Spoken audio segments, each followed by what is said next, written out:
Alright, Steve, I'm going to try to blaze through this in one take. We'll see if it actually works. So to start out, we've got a few different options for pouches. This is probably the one I'm going to recommend in the end. It's just a simple, older style mole pouch. Can fit all your gear. Nothing fancy, no extra webbing. Just a spot to put all your gear and belt clips to keep it on your waist. The next option would be a lot lighter, but you might even have to do some sewing to put some sort of a clasp to keep it together. Just modifying a bandolier as a gear pouch. The thing I don't like about this idea is this fabric is super thin, so do not think it would last for your entire trip. Here's another version of the first pouch. It's got more webbing on the inside, kind of superfluous for what you're doing, and it's a lot thicker and heavier, so I don't really think it's the best choice for a ultralight pack. Like all this extra webbing for more mole pouches that you're probably not going to use, whereas this one, if you really had to put something on, you could, but it's just a pouch. These I got from Rebo Tactical. These are a great option. The only problem with these is there's no way to put any kind of cookware or even your bivvy. So it's more of a day option. But let me know what you think. Because if you wanted to go the super ultralight route, probably just one of these strapped to the side would be just as good for you. Next up, I'm kind of interested in which belt style you would be thinking of using. This is just a standard military style light belt, which will hold any of these pouches up.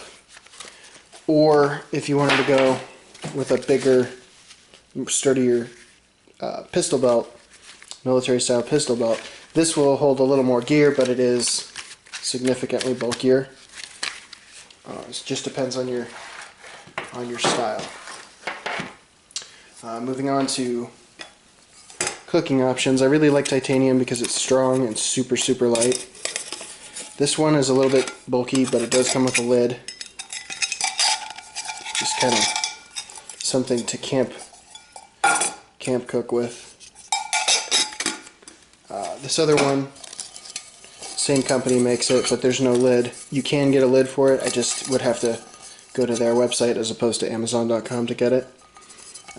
This one's a really good option.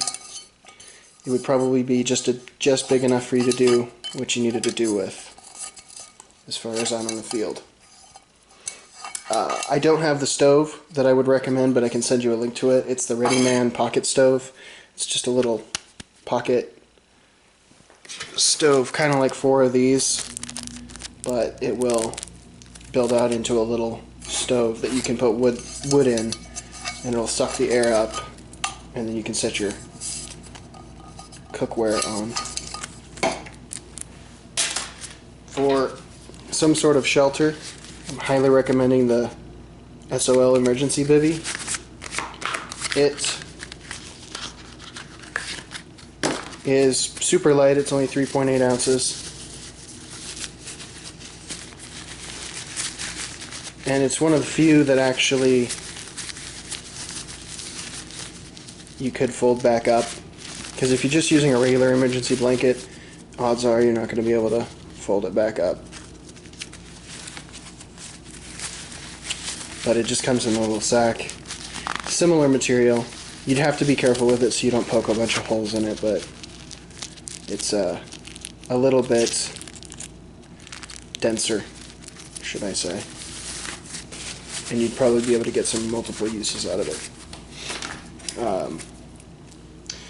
Another option for cooking, but I don't think it's going to last, is just heavy-duty tinfoil.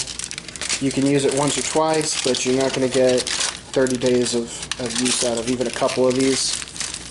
And I haven't been able to find a sturdier tin foil. So there's that. Let's see. Bandana, just because it's really good to have, and you can wrap some of your gear in there so that it doesn't get dirty or whatnot.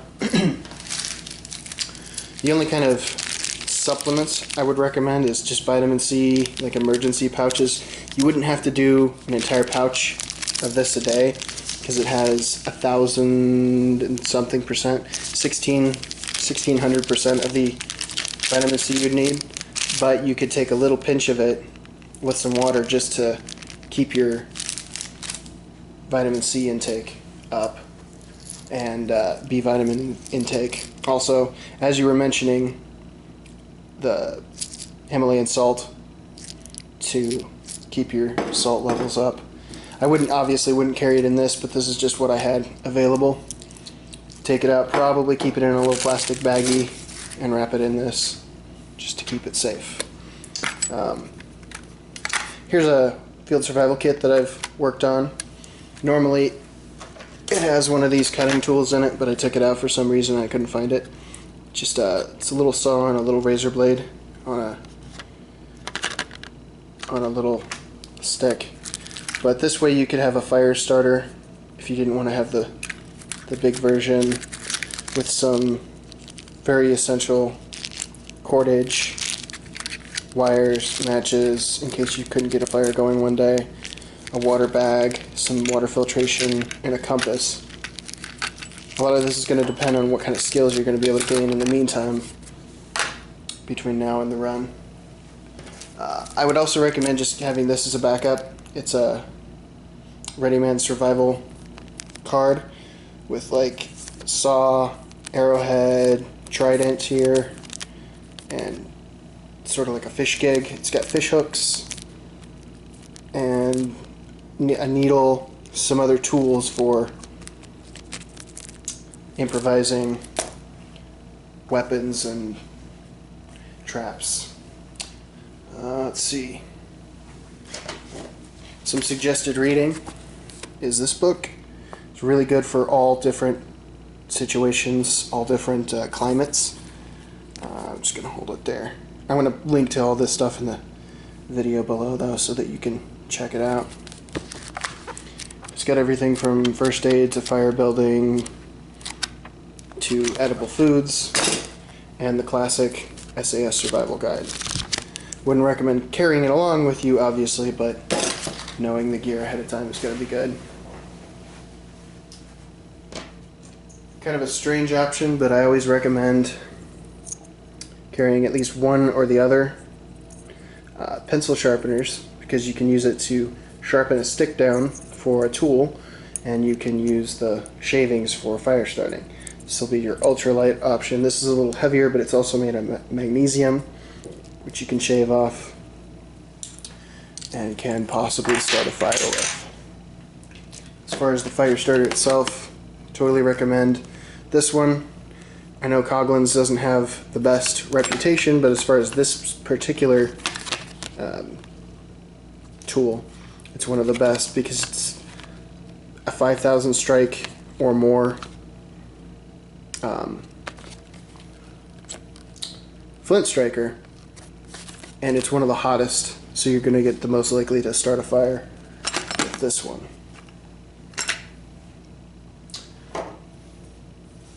I highly recommend the Sawyer Mini water filter.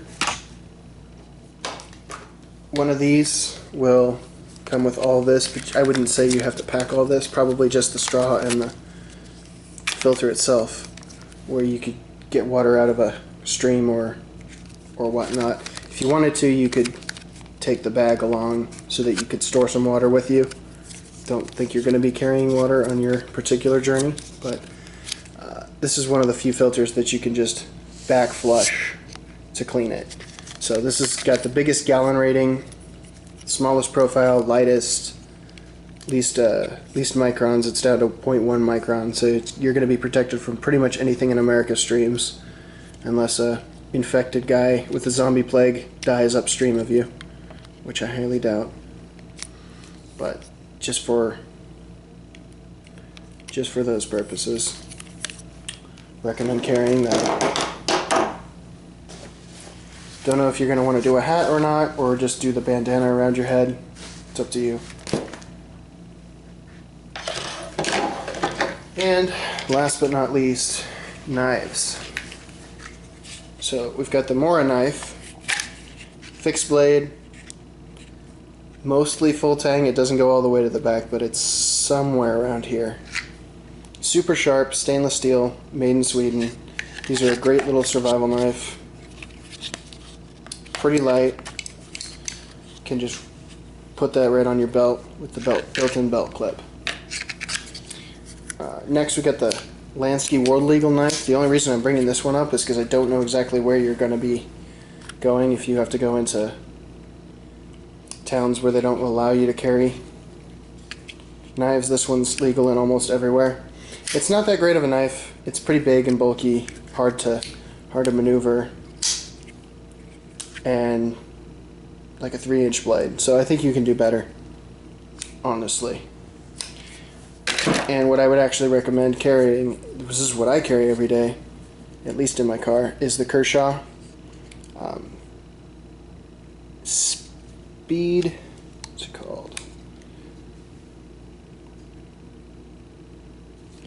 Can look up the model number, but Speed Release, I think it is. Super easy, super sharp, holds a blade, or holds an edge on the blade. And it's just a really good knife overall. Easy access, just like that. So I think I've hit everything. If I've missed anything, we can do another video. Let me know what you think about if you even want to carry something as bulky as this.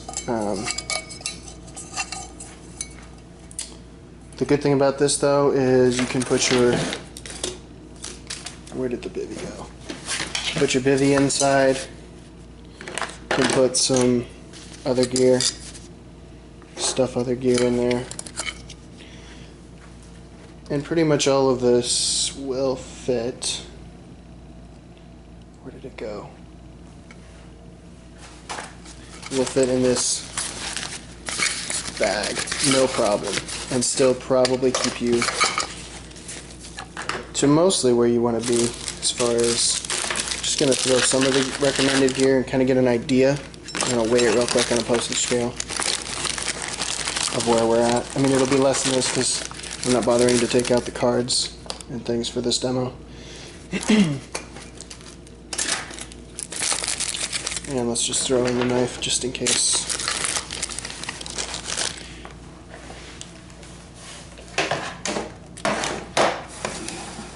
Not sure if you'll be able to read the numbers, but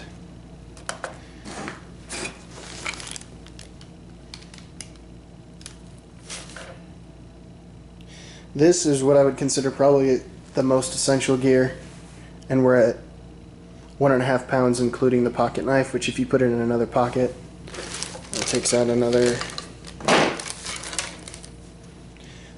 a good 4 or 5 ounces right there. So we're right at a pound, just over a pound with this gear loadout. And I could probably pack it down a little bit more with getting rid of some of the superfluous, non-essential stuff. So let me know what you think. I'm just going to make this video private and upload it to YouTube and then send you the link.